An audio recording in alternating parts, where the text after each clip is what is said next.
यह कहानी आज से लगभग 2300 साल पहले की है, जब चाणक्य तक्षशिला से अपनी पढ़ाई पूरी करके नंद साम्राज्य राजा घनानंद के पास पहुंचे, जो एक अय्याश और करप्ट राजा था।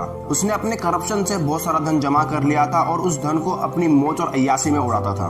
उसी बात को ध्यान में रखकर चाणक्य उनके पास पहुंचे, क्योंकि वो चाहते थे उस धन को अय्याशी में न उड़ाकर जनता के काम में लाया जा सके। जब चाणक्य ने घनानंद से यह बात कही तो घनानंद को गुस्सा आ गया और बोला, एक साधारण सा पंडित मुझे राजपाट चलाना सिखाएगा।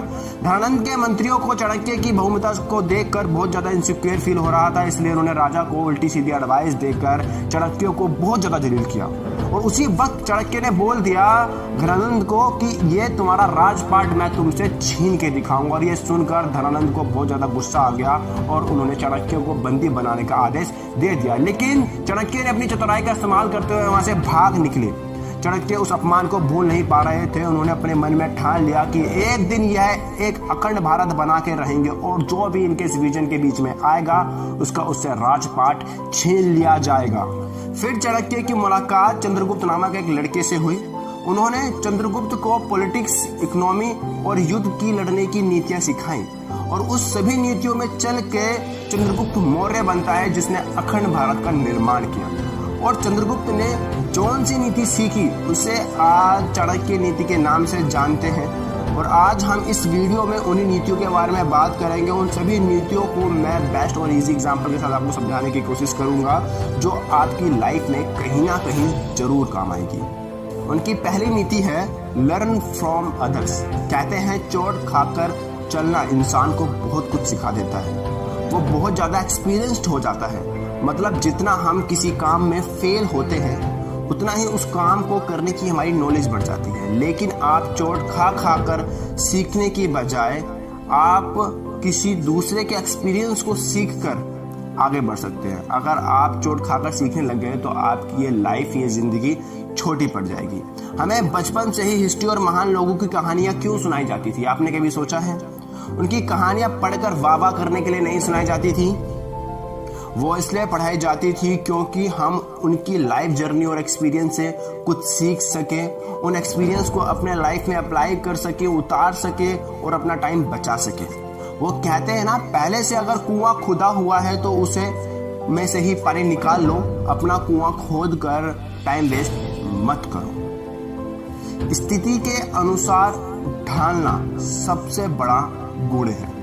आपने देखा होगा जब भी तेज से तेज आंधी आती है, तूफान आता है, आपने मजबूत से मजबूत पेड़ भी गिरते हुए देखा होगा।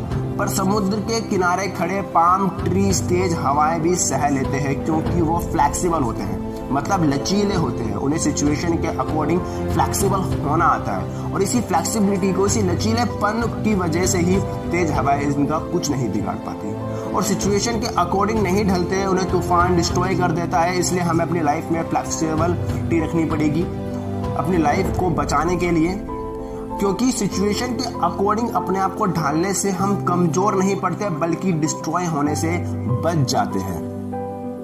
और चाणक्य अपनी नीति में ये भी बताते हैं कि किसी लालची इंसान को गिफ्ट देकर खुश किया जा सकता है, किसी ताकतवर इंसान के सामने झुककर उसे दोस्त बनाया जा सकता है, किसी मूर्ख इंसान की तारीफ कर कर उसे खुश किया जा सकता है। लेकिन कोई इंटेलिजेंट इंसान हो और उसको खुश करना हो तो उस पर इन बातों का कोई भी असर नहीं होता, क्योंकि इंटेलिजेंट इंसान को केवल इंटेलिजेंट बनकर ही खुश किया जा सकता है। उसके सामने झुक कर या उसकी झूठी तारीफ कर कर ऐसी चीज़ों से उसको कोई फर्क नहीं पड़ता, वो केवल आपको इग्नोर ही मारेगा।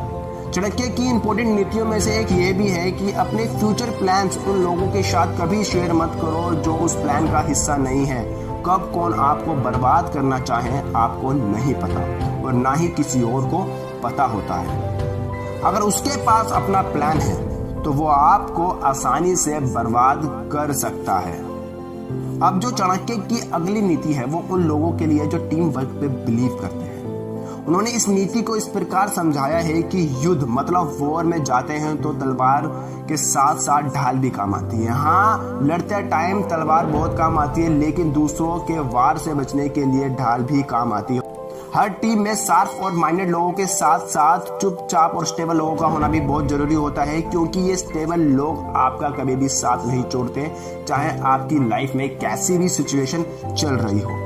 चाणक्य ने यह भी बोला है कि हमारे शरीर में 2 हाथ, 2 पैर, 2 आंख और 32 दांत के अलावा शरीर के बहुत सारे अंग होते हैं, पर उन सभी चीज़ों को कंट्रोल एक चीज़ करता है, वो हमारा माइंड करता है। और उसी तरह हमारी लाइफ में भी शरीरों की अंगों की तरह बहुत सारे एडवाइज़र होते हैं जो कि हमें बहुत तरह की एडवाइस देते हैं, लेकिन हमेशा आखिरी डिसीजन केवल आपका ही होना चाहिए, क्योंकि अगर आप किसी भी प्लान में फेल होते हो तो उसकी जिम्मेदारी आप अपने आप को दे सकते हो, आपको किसी भी बात का पछतावा नहीं होगा। अगर आपके डिसीजन कोई और लेता है तो आपकी ज़िंदगी की लगाम उसके हाथ में आ जाती है।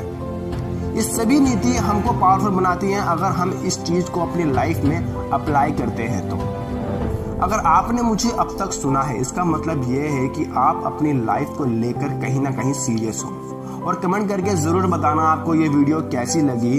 अगर दोस्तों आप मुझसे डायरेक्ट जुड़ना चाहते हो तो आप मुझे इंस्टाग्राम और फेसबुक पे फॉलो कर लो, वहाँ आपको मोटिवेशनल क्वाइट्स और मेरी शॉर्ट वीडियोस मिलती रहेंगी।